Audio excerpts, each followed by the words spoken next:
Você sabe a verdadeira história por trás de um dos maiores filmes do Steven Spielberg, um dos filmes mais tristes de todos os tempos, tanto por se passar no momento mais humano da nossa história e tanto por tudo que está em volta dessa história?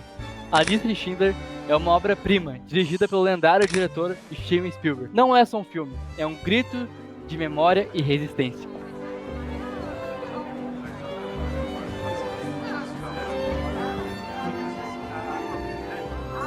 E aí pessoal, como estão? Tranquilos? Aqui quem fala é o Augusto. Eu sou o Felipe e hoje o papo vai ser intenso sobre o filme que é uma verdadeira aula de história e humanidade. O filme A Lista de Schindler é narrado durante a Segunda Guerra Mundial, enquanto Hitler tentava dominar o mundo e erradicar as raças impuras. Nessa mesma época teve um alemão que se sensibilizou com a situação dos judeus e destinou toda a sua fortuna para salvar um máximo de pessoas da morte. A história do filme teve muitas críticas negativas, pois ele era baseado na vida de Oskar Schindler, um empresário alemão ganancioso que somente após conhecer os campos de concentração decide ajudar as pessoas. Mas quem foi Oskar Schindler? Nasceu em Svitavy em 1908, na antiga província de Áustria-Húngara e atual República Tcheca. Em 1936, ele começou a trabalhar no escritório alemão de inteligência militar estrangeira, e em fevereiro de 39 ele se juntou ao partido nazista. Mas foi em novembro de 39 que a sua vida iria mudar de um negociante oportunista para o então um herói. Neste ano, Schindler e sua família se mudaram para a cidade de Cracóvia e comprou uma fábrica de utensílios maltados de judeus destituídos, reinaugurando com o nome de Emália. Esta foi a única fábrica de Schindler que empregou escravos judeus.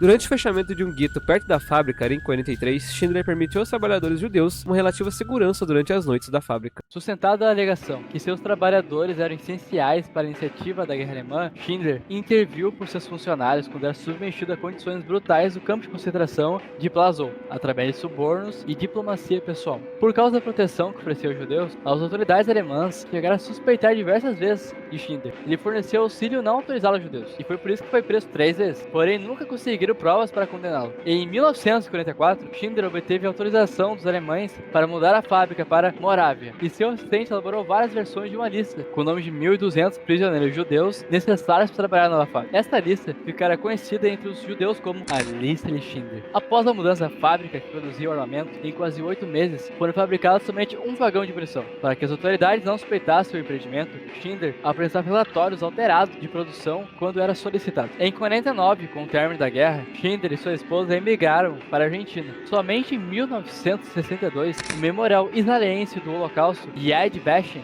concedeu Schindler o título de Justo entre as Nações, pelos seus esforços de resgate na época da guerra. Em outubro de 1964, Schindler veio aparecer na Alemanha, pobre e quase desconhecido.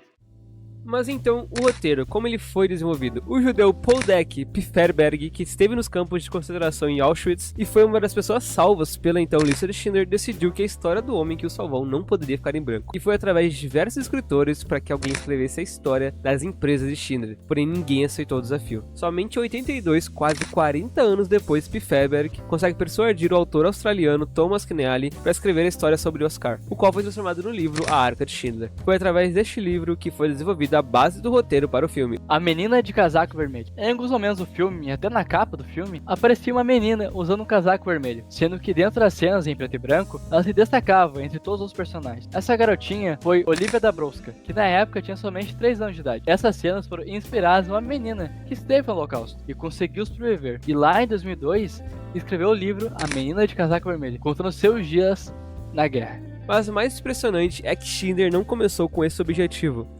Ele era um oportunista, alguém que estava apenas interessado em enriquecer o seu trabalho escravo. Mas ao longo do tempo, algo mudou em sua perspectiva. O que começou como um negócio virou uma missão de salvar vidas. É por isso que esse filme toca tanto, porque ele nos mostra a capacidade de mudança e a importância de um único indivíduo. O que rolou nos bastidores de A Lista de Schindler? A produção foi uma verdadeira maratona de desafios. E Steven Spielberg, conhecido por suas grandes aventuras como Jurassic Park e Indiana Jones, decidiu então se afastar da sua zona de conforto e mergulhar em um tema extremamente pesado e emocional. E até, falando sobre isso, é isso que torna Steven Spielberg um dos melhores diretores de todos os tempos. Porque ele simplesmente é um cara que ele se arrisca em tudo que é tipo de filme, seja terror, drama, aventura, musical, comédia, até musical. musical. Esse cara se aventurou. Ele faz tudo. Por isso que, ao meu ver, que o Felipe também Steven Spielberg é o diretor de cinema mais completo de todos os tempos. Não vou poder falar o melhor, que cada um tem seu gosto pessoal, mas esse cara, ele é muito foda. O filme foi rodado em preto e branco, uma escolha que, segundo o próprio diretor, foi para dar a sensação de que estávamos vendo um documentário. Isso ajuda a criar um distanciamento emocional, mas ao mesmo tempo aproxima o espectador da realidade de uma forma meio visceral. A escolha do elenco também foi um ponto crucial aqui nesse filme. O ator Liam Neeson foi escolhido para o papel de Schindler, e embora muitos não vissem uma conexão inicial, ele trouxe uma profundidade emocional incrível ao personagem. Neeson, aliás, passou por um processo de preparação rigoroso para entender e sentir a jornada de transformação do seu personagem. O ator Ben Kingsley, que interpretou Itzhak Stern, o contador judeu que foi fundamental para o plano de Schindler, também foi brilhante no papel. Ele teve que se preparar para interpretar alguém que passou por todo o horror do Holocausto, mas ainda assim manteve uma esperança silenciosa. O impacto do filme foi enorme.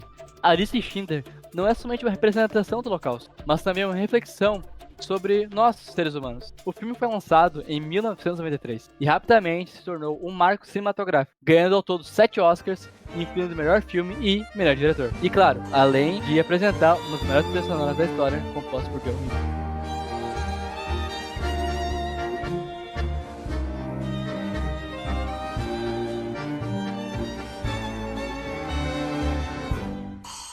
Além disso, ele trouxe de volta a memória do Holocausto em uma época que muitos começavam a esquecer. Spielberg, com a sua sensibilidade, fez o impossível. Ele trouxe a tragédia à tona de uma forma que nunca mais seria esquecida. Para Spielberg, em diversas entrevistas, ele confessou que a lista Schindler foi a experiência mais difícil da sua carreira. Porque, quem não sabe, Steven, ele é um judeu também. Porque ele sentiu uma responsabilidade enorme em não deturbar a memória de tantos mortos sobreviventes. Isso pesava nas filmagens, especialmente nas cenas mais emocionantes, como as de Jane, uma das sobreviventes, que foi consultada frequentemente para garantir que nada fosse romantizado. Outro grande desafio foi a reconstrução do cenário. O filme foi rodado em locações reais na Polônia e a equipe teve que criar com extrema precisão os campos de concentração e a atmosfera da época. A cidade de Cracóvia, por exemplo, foi transformada para refletir o cenário da Segunda Guerra, e o realismo foi tão impactante que as filmagens geraram um grande número de reações emocionais dos próprios atores e da equipe. O filme teve um impacto tão grande que não apenas educou gerações sobre o Holocausto, mas também inspirou outras obras cinematográficas e até mesmo movimentos de preservação da memória histórica. E a coisa mais impressionante de tudo isso é o legado que o filme deixou, como a gente já falou aqui anteriormente. Porque, por exemplo,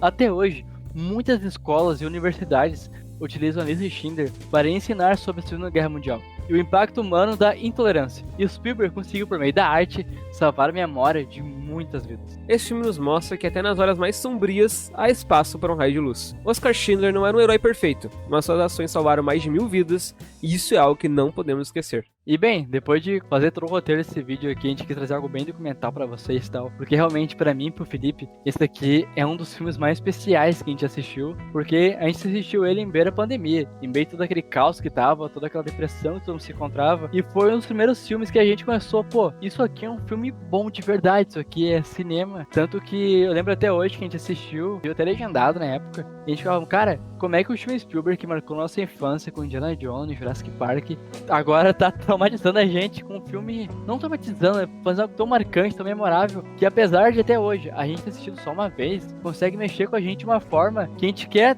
mais pessoas assistam esse filme. E não pra ficar triste ou algo assim. E pra, pô, isso aqui é uma experiência pra tua vida. Cara, esse filme é uma boa porta de entrada para quem quer conhecer um cinema ainda blockbuster, mas mais dramático. Não sair um pouco daquele cinema mais de, tipo assim, que a gente vê salas lotando. Ele ainda assim é um blockbuster, tem o drama, tem tudo que você gosta de ver num filme. Lembrando que ele tem 3 horas, preto e branco, então realmente muitas pessoas não vão curtir assistir ele, mas vale a pena. São 3 horas que às vezes você nem percebe que passou 3 horas. O preto e branco pode acabar aí tirando muita gente do filme, mas eu achei importante ele estar em preto e branco, esse filme, por tudo que o Spielberg falou sobre e por que esse filme está em preto e branco. Então eu recomendo demais, assistam a lista de Schindler. Lembrando que esse filme agora está no Prime Video, até recentemente ele estava na Netflix, tem chance aí de voltar em algum momento, mas no momento tá no Prime, então assistam, tem streaming pra assistir, mas é isso.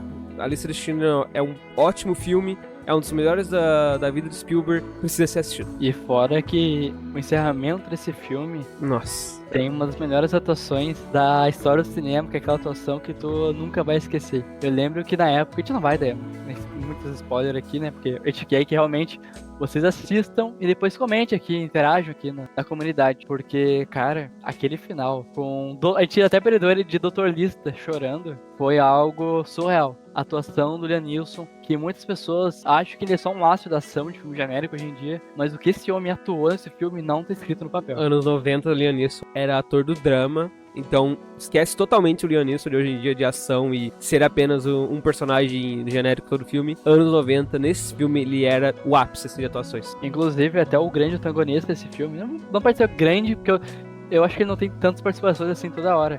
Mas o ator Ralph Fiennes, que é o Voldemort no Harry Potter, também tá nesse filme. E assim como todo elenco, ele atua demais. Então fica aqui a recomendação, corre lá pra Prime Video e assiste, que esse filme é muito bom. Mas então, pessoal, o vídeo foi esse. Espero que vocês tenham gostado. Deixa o like, comenta E até mais.